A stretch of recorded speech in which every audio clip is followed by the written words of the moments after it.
Got it. Jim Beebe here. I'm in the library. I got a new guest. We got Quinn Barham in today. It's weird. Just I reached out to Ohio State a while back, and I went on this little road trip. I went and visited them and Mickey Marotti, and also stopped by Westside Barbell, a couple other gyms. He set me up for a day with Quinn. Came in and helped me with his. I was got to watch his combine prep, and kind of took me under his wing, and from there, kind of just had a great day and then left. I haven't talked to him. He hasn't talked to me since. We've gone different directions. He left Ohio State. Now he's with Coastal Carolina, the Chanticleers down in the Carolinas. He's listed as Director of Speed, Strength, and Conditioning at Coastal Carolina. Oversees all aspects of physical training, varsity athletics. He's got over seven full-time coaches, 10 plus interns, over 400 athletes, primarily football, but some other areas as well. He's got all the letters after his last name, the CSCS and the Masters and everything else. Got a much better looking beard than I have. Looks great. Mine's white as Santa Claus's. His is like looks so much younger. So Quinn Barham, welcome to the show. Thanks for being on. Tim, thanks for having me, man. Thanks for contacting me. I remember that day you visited, and it's amazing how this business works. And you never know when things will come back full circle. So appreciate you for having me. It's an honor to be here with you. One of the ways I do that is that when I show up and someone says yes, like you guys did, or the guys at Westside or anywhere else, guys at Louisville, I bring like a stack of different books that have helped me over the years. And you see the ones behind me, and I'm like, hey, if you haven't read any of these, I would recommend it. And then so I just give them a book. People, they're not going to take cash or anything like that or gift certificates. So I usually bring a book and they say, hey, that's cool. And we people let me come back. So it's been great. My first question for you. Quinn played a number of sports growing up, kind of sucked at T-ball, but he said he balled out at goalie in soccer. Uh, Basketball was going fine for a while, but ultimately his calling was football, and he went to play on at Penn State, made captain there, and then went and spent a couple of years in the NFL. He's with the Detroit Lions as a undrafted free agent. After that, went right into the strength and conditioning world, working with athletes. What was your welcome to college football moment when you were at Penn State? You're like, oh shoot, this isn't quite high school anymore. It's a whole different animal. What was that moment and what was that like? Man, day one, we summer workouts. This was 2007. Strength coach at the time, JT, my dog, John Thomas. It was JT, Jeremy Scott, and I want to say that first week we had a 300-yard shuttle, Mm. and 25 yard and back, what, 8 times I believe, and I was like, oh, I was not prepared for this one. I didn't. And I'm like, what is this? And the young cast at first, we're hanging on the old guy. I'm like, get off of me, stand up. And I'm like, what in the world? Like, and I came in thinking I had to be 295, and it was a fat 295 pounds. Yep. And that was the first. I'm like, oh, this is how it's gonna be. And they said, yeah, man, you better buckle up. Okay. Then over time, that freshman year, I lost a little bit of weight because I thought, oh man, summer workouts. I came in too heavy, gained too much weight before I arrived. Then we're in fall camp, and I was already an undersized tackle, 6'3", 295 at the time, lost a bit of weight, got down to like 280. And so it was time for the threes, the third string to get into the scrimmage. And you had guys I'm trying to think who was there at the time. I mean, um, Jared Odrick, Devin Steele, Eric Lattimore. I mean, giant, 6'5", 275, just huge guys, long arms. Larry Johnson recruited guys. And I'm getting thrown in the backfield, long arm in the backfield, pow. And then, of course, you get thrown in the backfield, you disrupt the whole play. Then Bill Kenny, O-line coach, man, we can't run behind you. Run to the other side. We can't run behind that guy. And as an offensive lineman, you take pride in coach. Run behind me, man. Like I'm the guy. I create the holes. I just kept getting thrown in the backfield over and over again. So I came in overweight and fat in June, lost weight, and then was still underweight, lost the wrong kind of weight, and then got thrown in the backfield every play. So those are my two moments where I'm like, you know what, let me tighten my diet. Let me actually listen to these people, listen to the support staff and strength conditioning, nutrition. And things started to get better for me. Clearly, because they didn't kick you off the team, and then elevated to captain. Now, from year to year, and even 5 years ago, like College Game Day was different once they added Pat McAfee, and College Game Day 20 years ago was different than it is today. They still have the whiteouts back then and those night games at Penn State. Talk about what that's like playing in something like that in that environment as a player, and then when you worked at Ohio State, you got to go there as an away team. Talk about both aspects.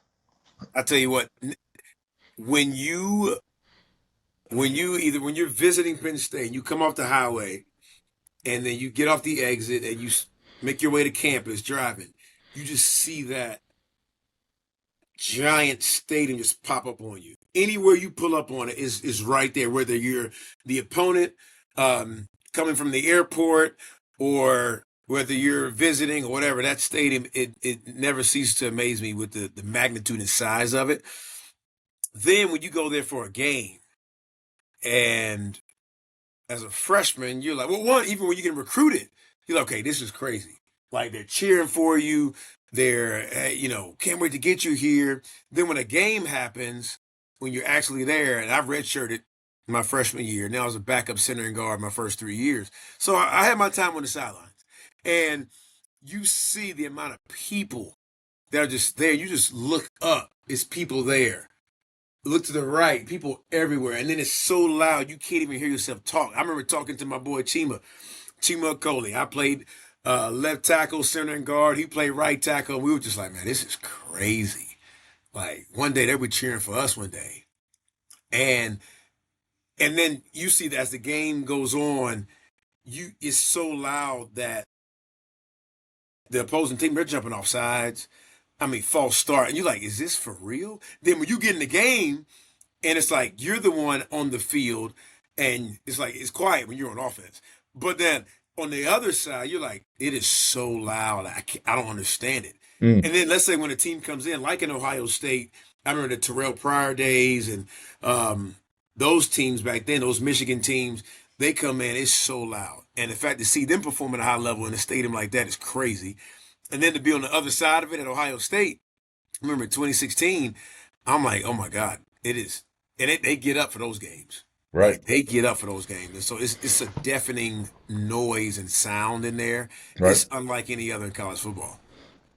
My daughter, she goes to Alabama. She studies aerospace engineering, and I say, what time do those RVs and those campers start rolling in on a game day weekend? She's like, yeah, Wednesday, Thursday.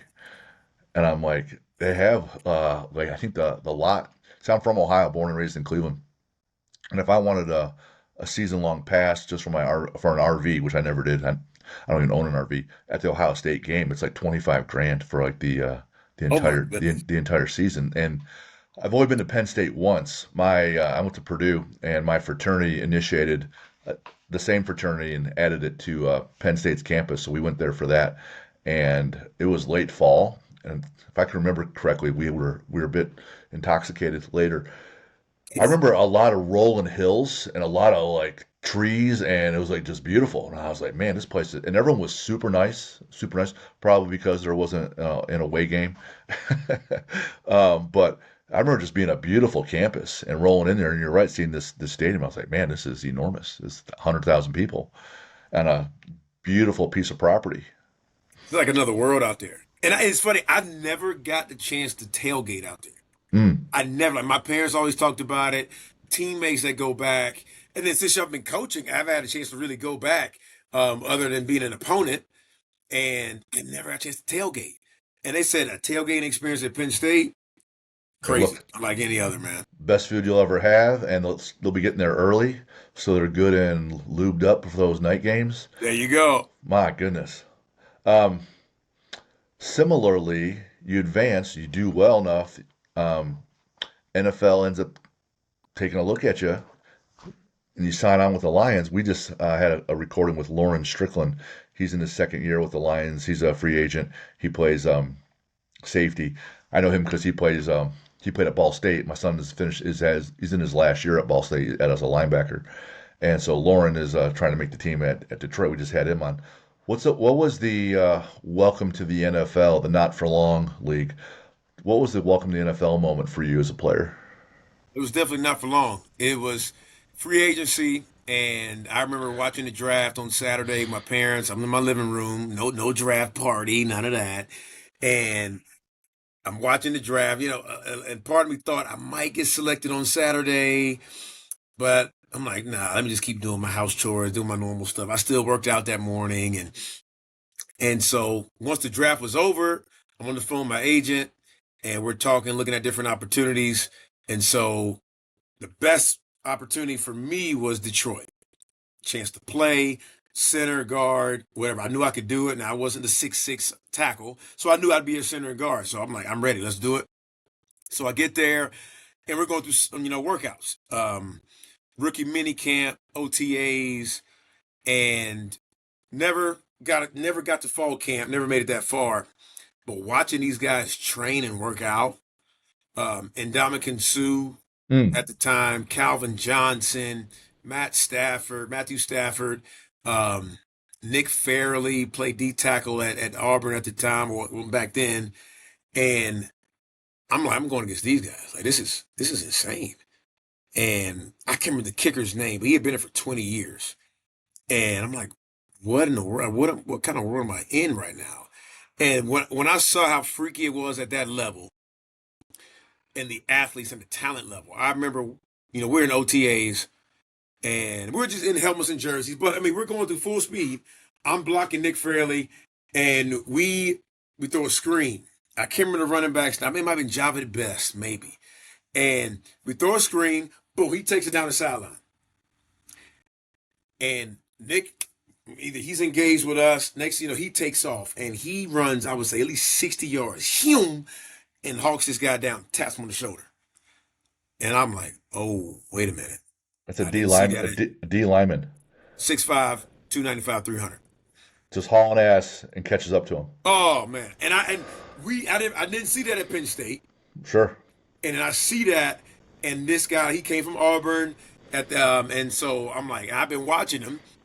Then we actually go against this guy and you watch him in person, and he just jogs back to the huddle like nothing happened.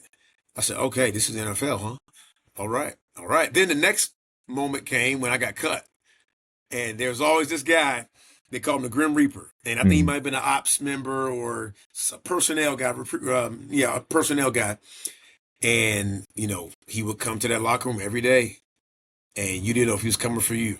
Mm. And when he did come for you, hey man, I need you to get your playbook. We'll go upstairs and talk to coach. And he said, you knew. And sometimes you saw guys before you. Next, you see the nameplate in the locker cleared. And we stayed at the hotel during those times, so you saw him, he was gone already. It was a wild experience. I remember being called into that office, and hey man, you did a great job. It's just you had to make some roster moves. In fact, I got cut for them to bring in order for them to bring a receiver. So I'm like, oh, you didn't even bring an O lineman. I was at least like, who can I be mad at? Like, is this guy better than me or what? No, it was a receiver. Right. So that showed me it was a true business. Sure. And then when I finished my meeting, they took me back to the hotel. They said, hey, your flight is in 2 hours. Your flight's in 3 hours. Need you downstairs with your bags packed. And we already have your flight ready to go. And I'm like, oh. Wow. And and the way they talk, business as usual. Yeah. And that's when I realized, okay, this is for real. Right. Like, this is a real, like, it's cutthroat, man. Not for long, like you said. Yeah. The amount of margin there is minuscule. You can't even see the margin. It's just a tiny little hair where they're looking for. It's the best of the best, right? 53 people total, plus your backups on the other squad that help out. But other than that, it's 53 people. Right? It's crazy.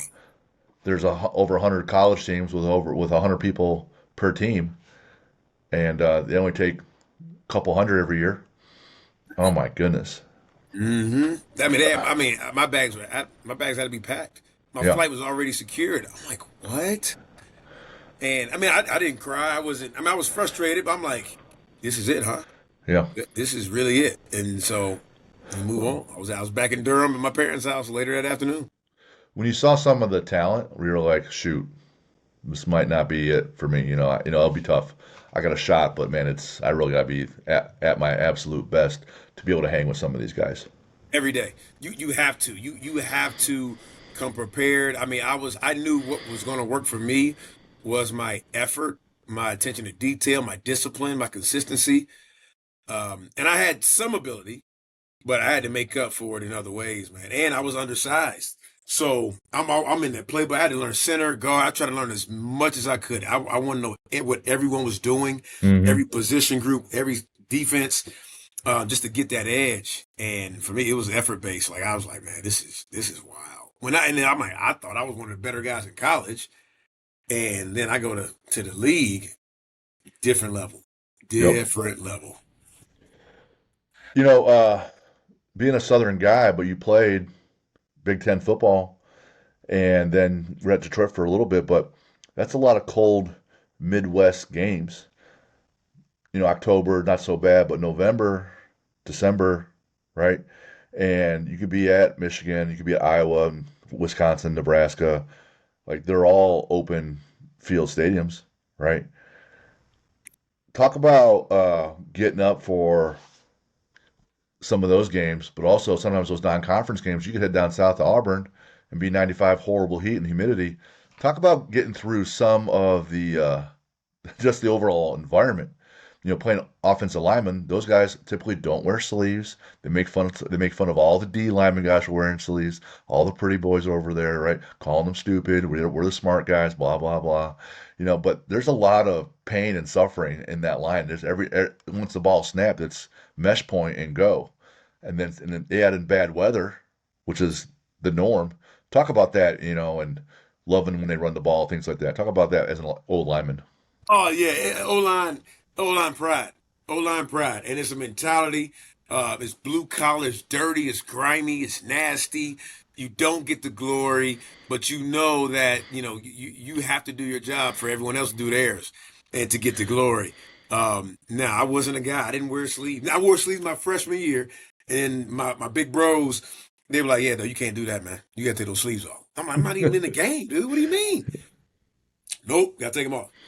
And we're in the sideline trying to stay warm, and it's like huddled by the heater, looking silly. Then once you start playing, that Pennsylvania air hits different. The ground hurts when you hit it, but then in the trenches, it's a fight. So you're down there fighting every play.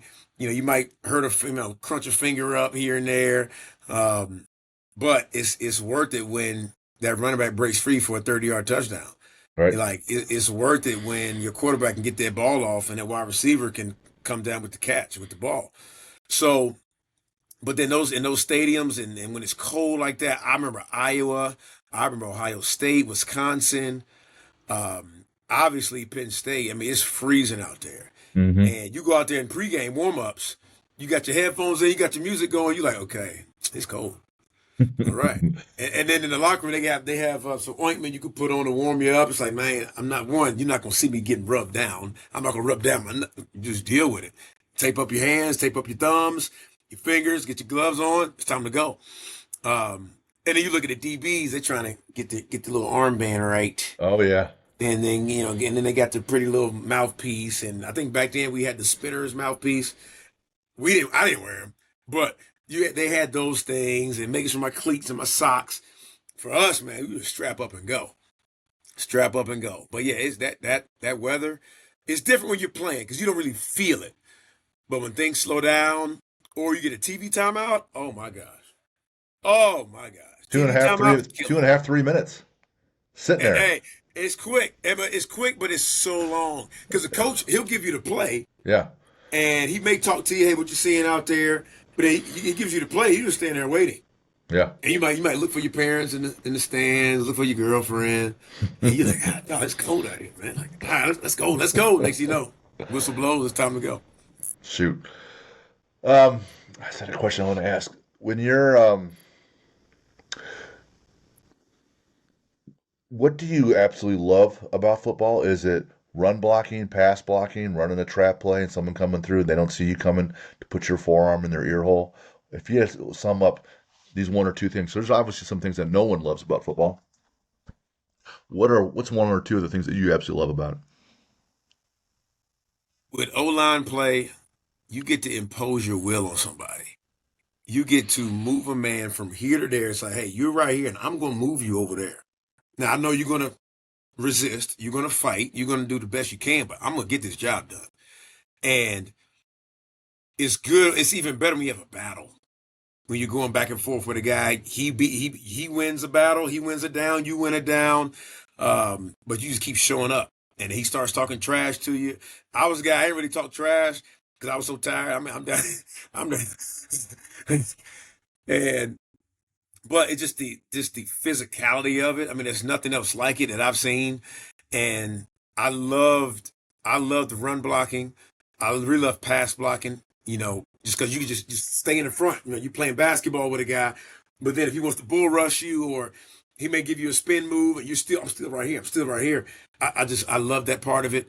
Um, then I love long drives, 8 play drives, 10 plays, 15 play drives, and then just that satisfaction of a touchdown, knowing that you never knew when it was going to break, you never knew when that play was going to happen, and let's say you're the block that sprung that run, that sprung the touchdown. You hear the crowd react to it, and let's say you see the running back, zoom, zooms right by you. Oh, he's gone. Okay, and you're running, you're chasing. Okay, he made a miss. Oh, and it's a touchdown. Like Right? that just makes it all worth it. And you see the fans go crazy, and you hear just the music, and I mean, it's nothing like it, man. It's Mm. nothing like it. So things don't work out in Detroit. You come home, and what you said you had listed, I couldn't believe it. Your next step was, at least in your mind, you're going to be a personal trainer for celebrities and just travel the world with all the hot guys and hot girls and being a personal trainer, living that fun life on planes and stuff. How'd you get there and then not there, moving on to strength and conditioning in schools? It's a great question, man. I'm like, because I knew, okay, I knew I wanted to train people. I knew, okay, I love the weight room. I love body transformations and what it does for people and the confidence and all those things. And I'm like, man, what if I got a chance to travel the world and just basically be with Will Smith and did whatever he did, and then just train him in the mornings, train him at night, whatever, and then we go bungee jump, do the things he does, watch Right? him act and do his thing on set. And it's like, well, what about Denzel? Maybe you're with Denzel all the time, and just traveling the world, seeing Italy and Africa and all these places. Then I'm like, all right, what about? Let's get really like, what about a guy, man, like Dwayne the Rock Johnson? Train him over there in the Iron Paradise and all that. So that was the initial dream and the goal. And I'm like, I don't know about this anymore. Like, how do you even meet these people? Like, how do Right? you get in with them? And back then, Instagram was just starting, Facebook was hot, Twitter was just beginning. This was 2010, 2011. So I'm like, yeah, that's not really realistic, man. So then I did internships. I had a physical therapy internship in college, interned in the weight room my senior year, the spring semester, then came home after pro ball was over. I'm like, all right, I want to train people. I started my high school, and I'm listening to Joe DeFranco, I mean, who was at West Side back then? I'm trying all that stuff. Didn't know what I was doing. And I'm going out of the encyclopedia bodybuilding. I'm just trying stuff out at my high school with these kids, and we're doing box squat, bars crashing on their backs. I'm like, I don't know what this is going to work or not. I saw that guy do it, and then it grew, man. It grew, but yeah, I was in my high school weight room, assistant O line coach, fake strength coach, and then it just grew from there. But celebrity personal trainer, nah, that had to go soon. Gotcha. So you work your way up, and I met you over Ohio State, and it looks like it's a well-oiled machine. When I came and visited you guys, everything's humming along, and I have a note here about you dropping a whistle. Well, that's not necessarily that big of a deal. You wrote dropping a whistle, leading the warm-ups at Ohio State football. Like mistakes happen. It's not a big deal, is it? It's not a big deal. Everybody makes mistakes. Nobody's perfect. Okay. I'll tell you this: I did not deserve to be at Ohio State my third year coaching. I did not. I was not supposed to be there, and that's how I know it was outside of my power, outside of my doing. that I ended up there my third year of full-time coaching at the college level. And for Mickey Marotti, who is like he's a mentor. He is like family to me, like an uncle, another father. I mean, he means a lot to me. And for him to take a shot on me, 25-year-old guy, I wasn't the first choice for that position. I wasn't the second pick for that position. For him to take a shot on me means a lot, and I'm forever grateful for him, and indebted to him. That was the first level. The next level was, hey man, I'm going to groom you to be a head strength coach. Part of that is leading the warm up. You lead the warm up, you're setting the tone. Yep. You're the guy that sets the standard for the rest of the day. You're the energy bringer. Like, and if I give you this warm up, like that's hard for me. He was like, yeah, for me to give you the warm up cue, this is hard for me, man. Like this is hard. I'm used to doing everything, but I know you need it. So he gives it to me, and we're clapping up. Guys are clapping. A cadence clap on the whistle, all those things. And we clap it up. Then we go bring it up. Ah! So I'm clapping, blowing the whistle. But I forgot. So coach, he doesn't wear his whistle around his neck when he's blowing in the warm-ups. He doesn't have the lanyard around his neck. And I tried to do exactly what he did. So whistle in my mouth, clapping, and blowing the whistle at the same time. But then when we go up and get the Oh the shoot. whistle came out of my mouth. Oh boy. And the whole team coaches, they're still up here. Because I got to bring them back down. I got to bring them down. But the whistle, I dropped the whistle. So, and then they modeled themselves off of me. My arms came back down, got to get the whistle. They go down, they're like, 150 people like, oh man, this guy. And mind you, these are big dog coaches here now. Right? This is Urban Meyer, Greg Schiano, Ryan Day, all these guys. And coach is like, he blew the whistle, stopped it all, pick your whistle up. Do it again, start it over. So I had to start it over, do it again, I got it right. But the players, I didn't hear the end of it. They killed me all practice long. Coach got on me, and then he gave me another shot. And then that was kind of my welcome to Ohio State. This is what you signed up for, bro.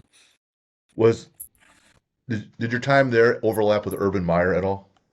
Yes. So I got there in 2016, and then coach retired in 20 after the 2018 season. So I was with him for 16, 17, 18, 3 years, 3 seasons, and then that's when Ryan Day took over in 2019, and I was with him 2019, 21, and 22. I met Anthony Schlegel out at a Zach Evanesh event in New York last year, and I met up with him, gave him my book, and he said, "Hey, I'd like to be on your show if that's cool." I'm like, "Yeah, absolutely." And I don't know if you know Anthony or not, but Oh yeah, lo- oh yeah, lots attack and dominate, baby. a lot of energy, right? And he's a good old boy redneck where he wants to be out just doing stupid shit in the woods. And he said that when he was coaching under Urban, I think maybe at Carolina, maybe Panthers, he's like, if you make a mistake, Urban's intensity was, he said, Schlegel's words were, he will melt your face off.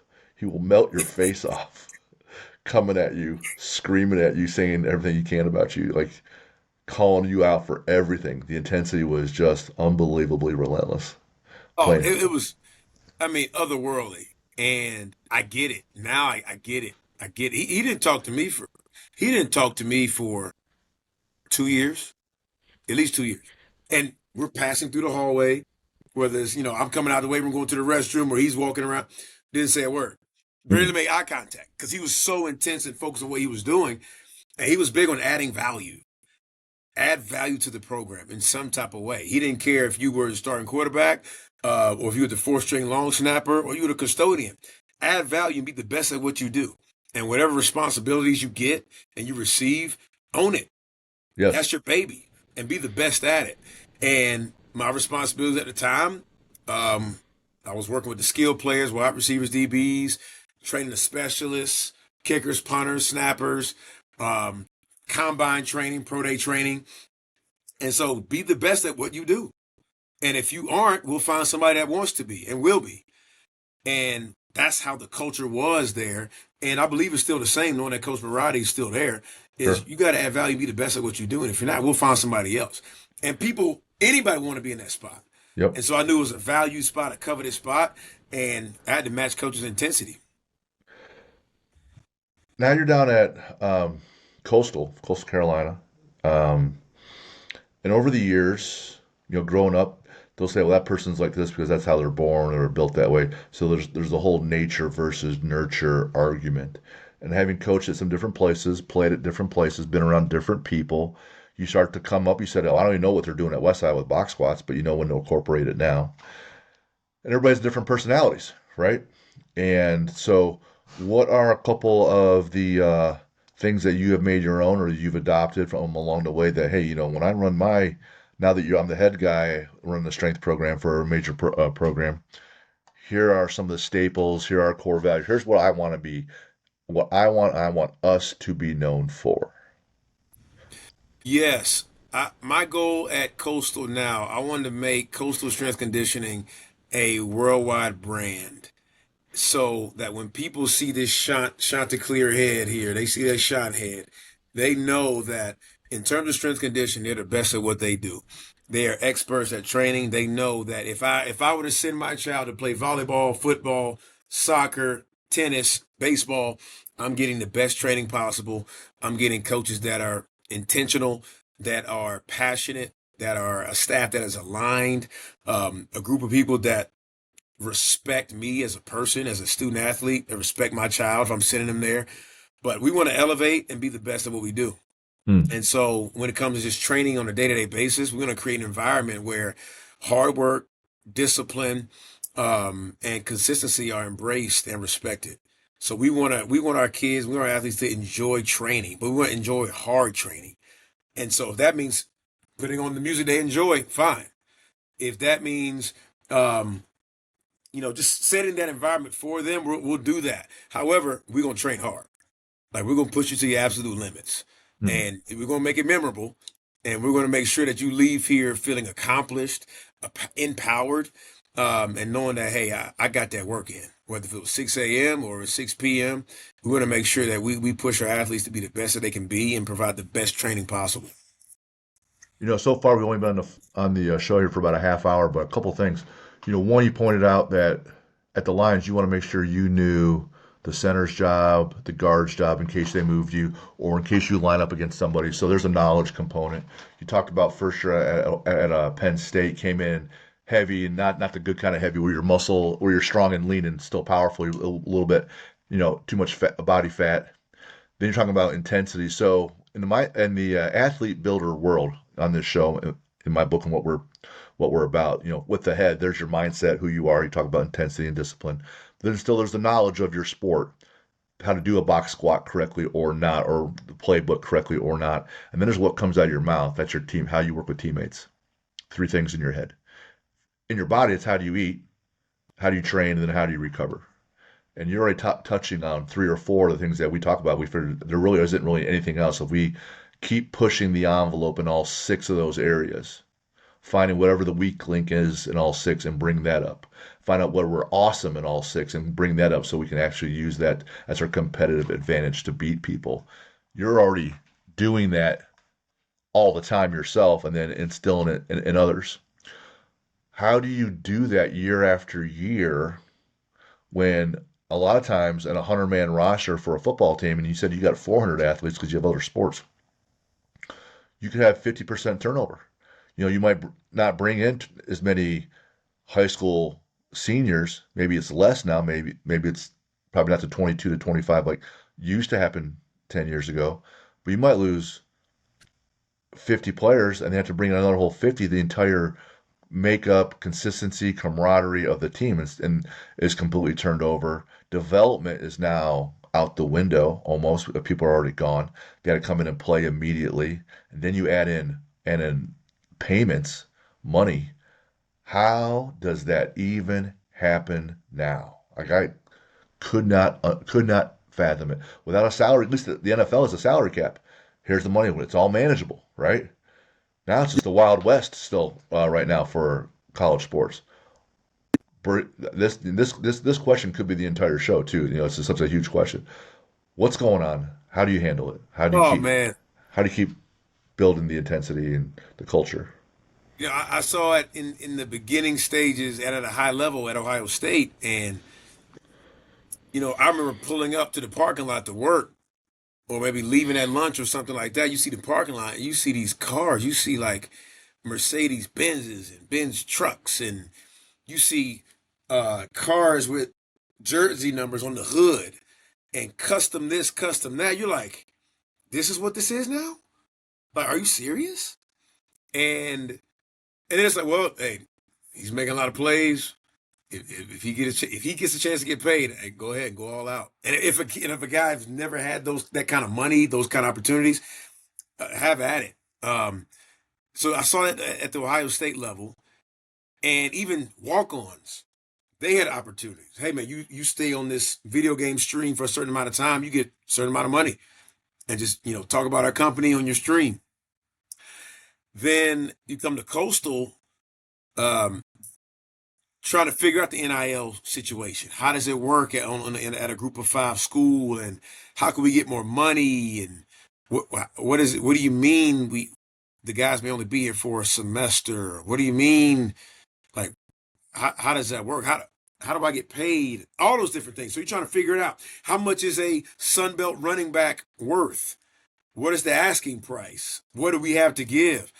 And so all of that is happening, and it affected recruiting. It affected, the athletes we could get. The conversations were different in recruiting visits, and how we train was different. And so I'm like, okay, how do you do this? Is this NFL free agency? If you know you only have a guy for maybe really 4 months from January to April, because pretty much spring football, winter workouts and spring football, that's his tryout period. Then, or if I get a guy that comes in June, you get him from June to December, that's what, 7 months. So then it's like, how can I maximize this time? If it's a freshman, if it's a freshman, you'll make a lot of gains there. But if it's an older player, you got to learn as much as you can about his history, injury history, training history. I'll call the previous strength coaches. Hey, what'd you do there? What are his tendencies? Did you back squat him? Did you load him up? How did you load him? What did you do to fix it? Try to build off of that, and then kind of meet him where they are. Like if he has a mobility issue, try to emphasize that. And you may see some individualized programming, but you had to really get detailed and know what the athlete was coming from previously, and then how to train them there. And it's like, if I only got you for 7 months, we're gonna maximize it. Like, and the basics work. That's one thing I'm learning. The basics work, especially how you talked about taking care of the body, Yep. just eating, hydration, monitoring body weight, skeletal muscle mass, body fat percentage. The basics work, and we have to maximize them, especially in the transfer portal era. Mm, mm. Even just having like my son plays at Ball State, and he is so every year, like Madden, they have the NCAA football game comes out, and if he's in the game, he gets a check, and it like tripled over last year. I'm like, what happened? They sell. I'm like, I'm doing the math. Like, there's 100 kids on the team. Not everyone makes it in the video game, but they have, I don't know how many kids they have in the video game, times X number of dollars, times X number of schools, and that's just a Ball State school, not a Coastal or Ohio State or Michigan or Alabama. And I'm like, how do they even have enough money coming in off these video game sales to pay all these players, plus the developers and the designers, and still turn a profit for the company? It just blew my mind, just on one product, video game. And I'm like, did you have to do anything? No, I made it into the game, so they sent me a check. That's it. That's it. That's it. And I remember in 2010. I remember in 2010 for us, it was a big deal to get in the game. Like, Right. it's like, hopefully I make it. Let me work to be a starter, or at least in the two deep, and maybe I can be in the game. And I got my shot to be in the game in the 2010, 2011 version. Of course, there were no last names or anything. But hey, if you saw that 67 left tackle, I'm in the game. This is crazy. And I can't remember the lawsuit that came out. I think it was in 2014. But if you were in that game for a certain time period, you got some money. Right. And so I think Tim Tebow, he might have got received the most. I got my little $300, $400. but Yeah. I was in the game. Right. And to see the guys now, I mean, you just got to be on the team. And I Yeah. think you fill out a certain questionnaire, and you're likely in the game.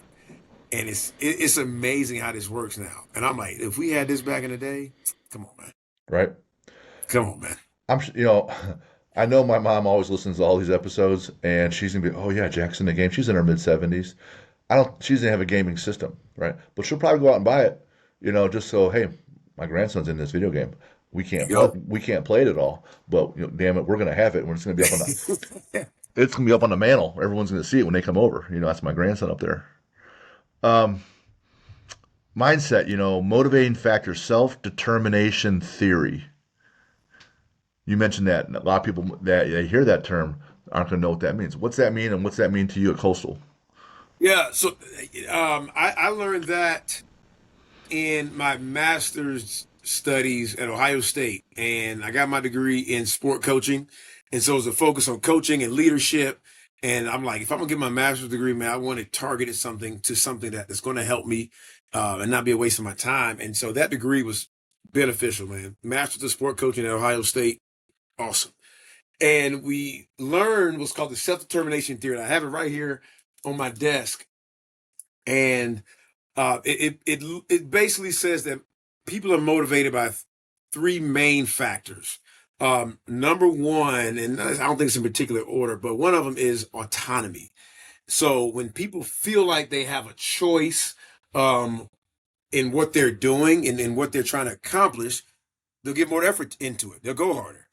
And something as simple as in the weight room. Let's say you programmed, 4 working sets of 70 to 80%, and you leaving the last 2 sets open sets.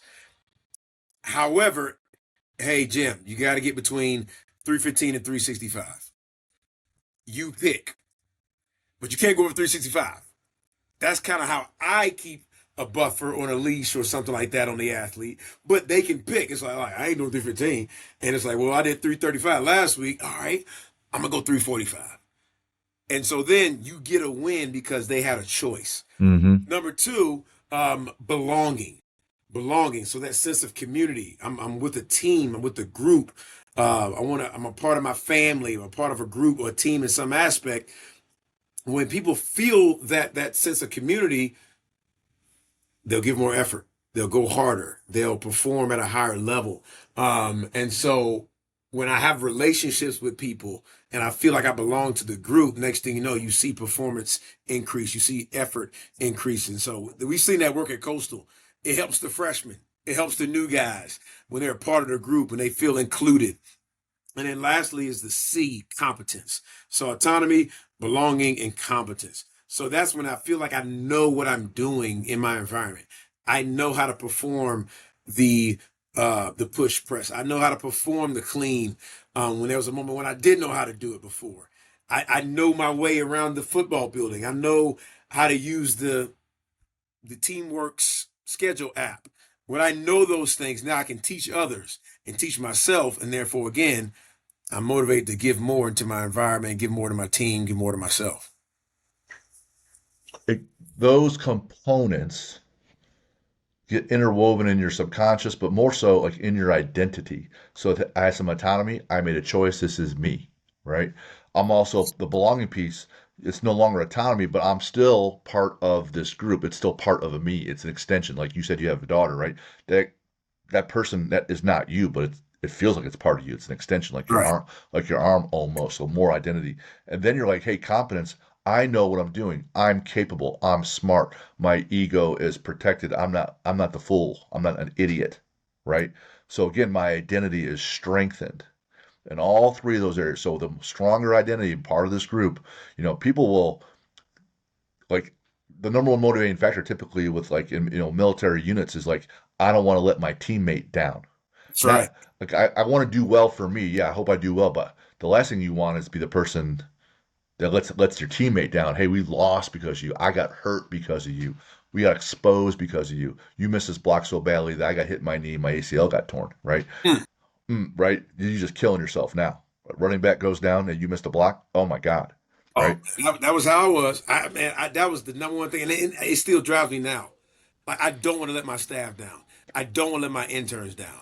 And I don't want to let these players down. My wife, my kids, like, so I gotta take care of myself. I gotta train. I gotta sleep. I gotta rest. I gotta eat. I gotta hydrate. I gotta be the example. And so I don't want to let them down. Like I just, and I don't know who's watching me right now or who may be watching me in the future. I don't know who may come to this weight room and watch us train. Right? And so I can't be that weak link. I don't want to be that weak link. And so I'm driven by that as well. Sure. Yeah.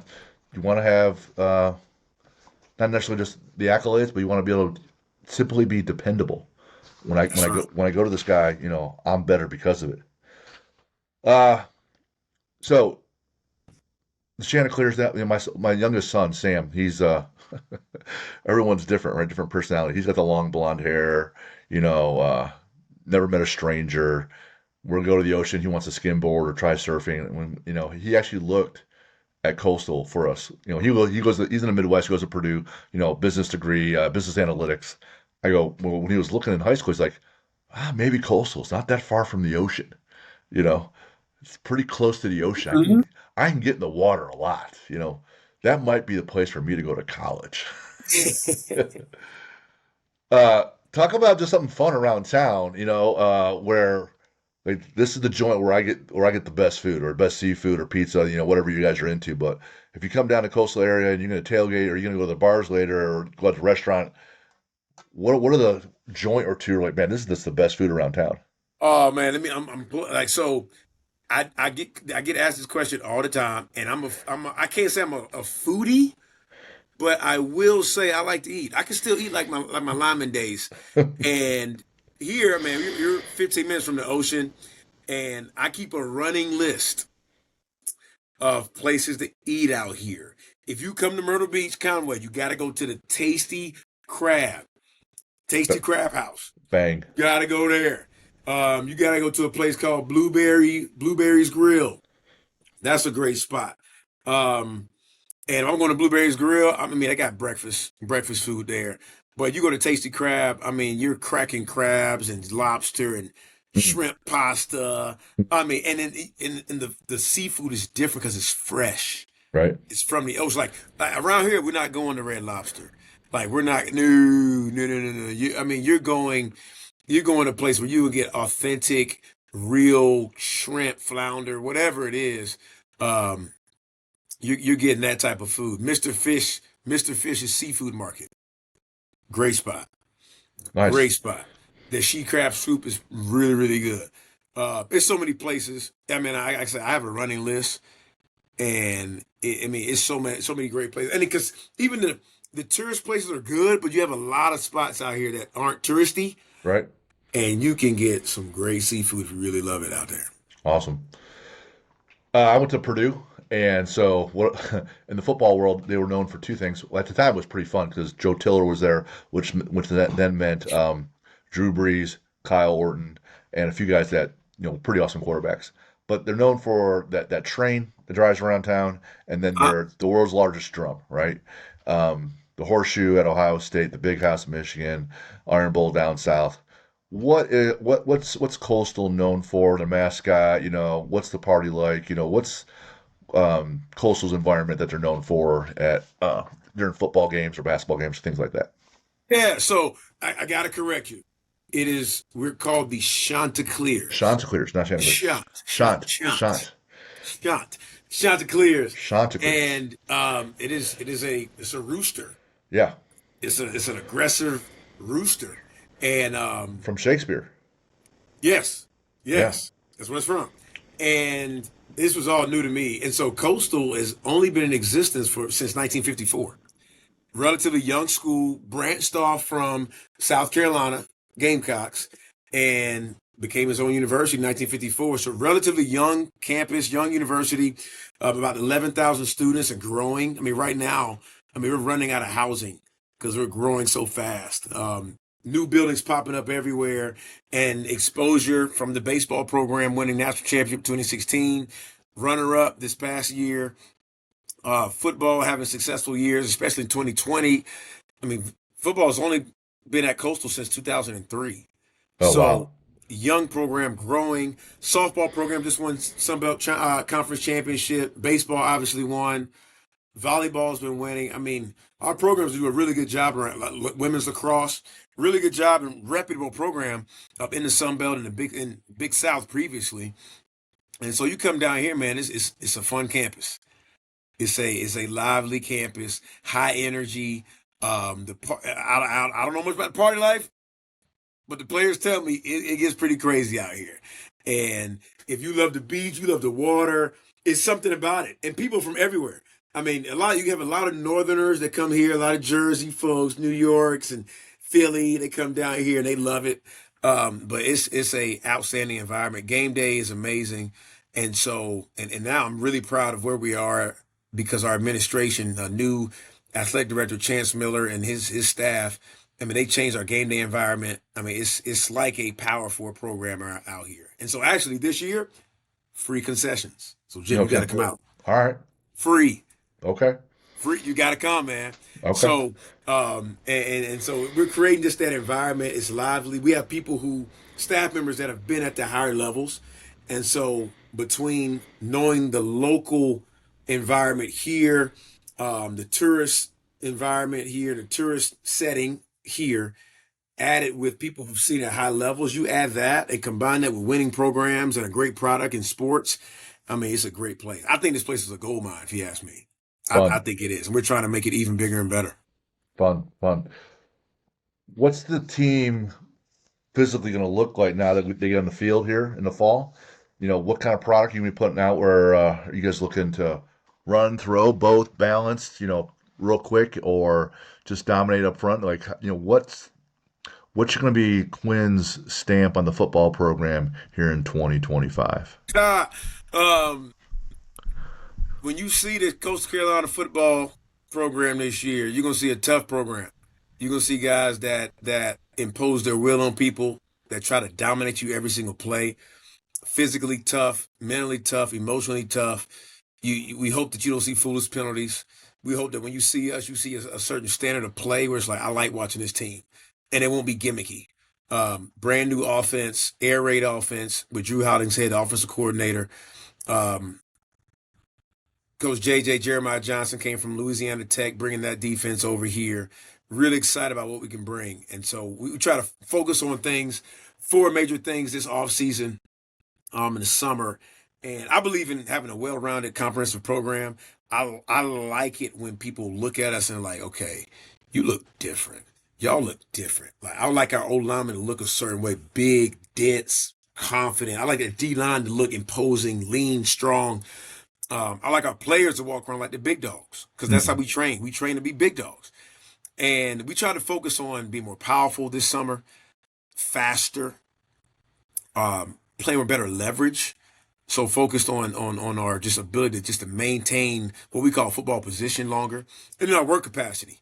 Like, we want to outwork you, outtrain you, outsmart you, out hustle you, Mm. all game long and then some.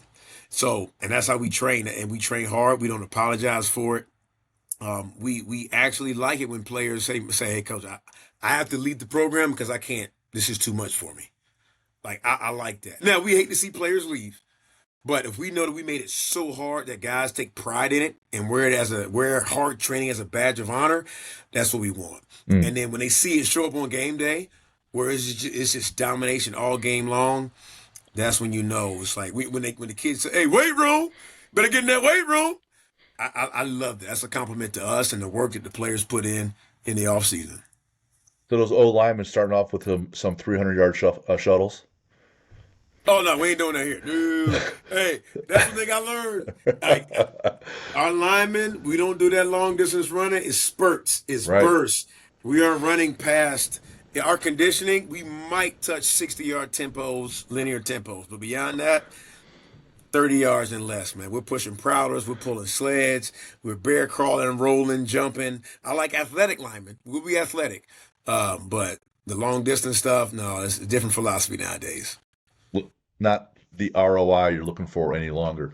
Outside of football, you and your wife, what's a bucket list adventure you guys would like to do but haven't done yet? Place to go, wherever. Honeymoon was in Punta Cana, Dominican Republic. Bad accent. Um, that was awesome. And then since having kids, they're 3-1. Ari's 3, Luke is 1, Oh and yeah, you're on they keep lockdown. us busy. Yeah, Yeah, like we ain't going anywhere. I get that. And we're like, okay, let's just, get them in daycare, get them in school. Okay, boom, all right, may free up some time. But like, we really want to go to Africa. Okay. We want to just see what's out there, man. Just see what God has blessed Africa with, and just the beauty of it. Just beautiful scenery. We want to go see that. I want to go to Europe, just see different things. A part of me wants to jump out of an airplane, Ooh, I've done but that. then I'm like, my knees, man. I done had knee surgery. Mm, Meniscus is pretty much gone. I don't know if I want to do that. yeah. My wife definitely wouldn't, but definitely want to see the world and just travel. My grandparents traveled all the time, so we want to do that. But we love just different experiences, just trying something new, trying the food, the culture, the people, and just seeing that, a lot of us, we're similar, we have more similarities than differences. So, and when going to Dominican Republic it was totally different, but the people were so welcoming and nice, and they called me LeBron James. They kept calling me LeBron. They called my wife Cardi B. I, I don't know. It might be the beard Right. and my height. I don't know. But it was an amazing experience out there. So we definitely got to see another country, another continent, um, and maybe jump out of an airplane one day. All right. Favorite sports movie?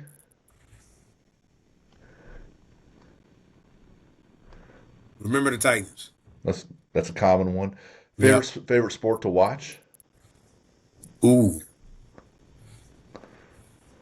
It used to be football, but kids, man, I can't sit there for 3 hours anymore. Right. It used to be football. Um, I really love basketball, but I like playoff basketball or Yeah. or Final Four basketball. I could Right. watch that. Just stakes are higher. Favorite athlete to watch? Any sport? Ray Lewis. I love Ray Mm, Lewis's intensity. I love Steph Curry's confidence. I love LeBron's dominance. And as a kid, watching Jordan cold blooded, I right. loved it. You got a book that you recommend? Yes, How to Win Friends and Influence People. Classic. Uh, I took the cover off, but I got it right here. Yep. Dale Carnegie. Th- I love 48 Laws of Power, Robert Greene, any of his work. And then obviously the Holy Bible, but Dale Carnegie's, man. And I love John Maxwell too. John Maxwell has some great stuff. I've been through a couple of Robert Greene's books, and his disciple Ryan Holiday. Yes. Ryan Holiday came from Robert Greene. He was like his researcher for a while. The Um, obstacles away. yep, Bob's was away. Love the Bible as well. Do you have a favorite superhero? And I want to say this could be a real life person, or it could be fictional. Fictional Batman. Because he didn't have the supernatural abilities. Right. Just grit, Right. effort, work. Now he has some resources. He has some resources. He sure did. But He he's the he man. made And those two. He I made those like two. yeah, I like the Christopher Nolan Batman. I like Oh yeah. yeah, I like that one. I don't like any other ones. Real life superhero, I would definitely say my parents, and my parents, my grandparents, just kind of just how they raised me, and just having strong men in my life has been helpful. Having strong but also soft women in my life has helped me just grow. My wife is my superhero. So those people, Chastity, they've been awesome, and they've helped me just be the man I am today. So definitely them, and then Batman's in that mix. How about the villain though? Who do you like there? Thanos, Thanos. When he Badass. came on the scene and he's two piecing and slamming the Hulk Right. in the beginning, I'm like, oh, this dude's for real. Because we Right. thought the Hulk was indestructible. Right. Super Like, strong. and when he came in doing that, and then just his quotables, and he's bringing moons out, and I'm like, oh, okay, this guy's for real. You got a favorite lift in the gym? It changes. It changes. I rotate. Sometimes I like rowing and pulling big back. Then I like squatting. I'm a long-legged guy, so I like squatting. Something about leg curls and just that hamstring soreness the next day. I really like that at times. If I had a favorite lift though, I'd probably do like a squat clean to a press or something like that. Hits everything, gets the heart rate pumping. But then I'm always a chest guy, but I've been punching it my whole life with O-line play. So it rotates, man. You got a quote for us? Be on guard. be strong, be courageous, stand firm in the faith, and then do everything with love. That is 1 Corinthians chapter 16, verses 13 and 14. Be on guard, stand firm in the faith, be courageous, be strong. Some translations say act like men, and then do everything with love. And that's how I live my life. Attaboy, attaboy. Where can people find you? I'm on every major platform, mostly on Instagram, at Quinn Barham. First name, last name, the same. I try to be pretty consistent, so it's easy to find me. Quinn Barham on Instagram, at Quinn Barham on Twitter X, and then I'm on LinkedIn as well. That's Samuel Quinn Barham. That's my full name, but I'm on every major platform. Facebook, I'm out there because my parents and my family members are out there, but mainly Instagram is where you can find me. Awesome. And for those that want to reach out to us, keep doing what you've been doing. info@athlete-builder.com. Quinn, didn't disappoint 2 times in a row over the first time at Ohio State with combine prep. Help me out there. And then today on the show, a lot of energy, a lot of great nuggets, a lot of fun. I had a fun time. It was a fun show. And thanks for the generosity coming on the show today. Thanks for making a difference, making an impact, leaving the place better than how you found it. And good luck to you guys this season. Yeah, man, I appreciate it. Wonderful opportunity, man. I'm glad we got a chance to get this time in. We're right in the middle of camp. And so, but this means a lot to me. And I appreciate you, what you're doing. I think you're a light, man. Keep going. I'm going to get your book. And so for all of you all that are out there, Coastal Carolina Chanticleers, check us out this year. Hopefully we won't disappoint. Free concessions at home games. Come see us. Conway, Myrtle Beach area. Shots up. Bang. All right, Quinn, we'll see you.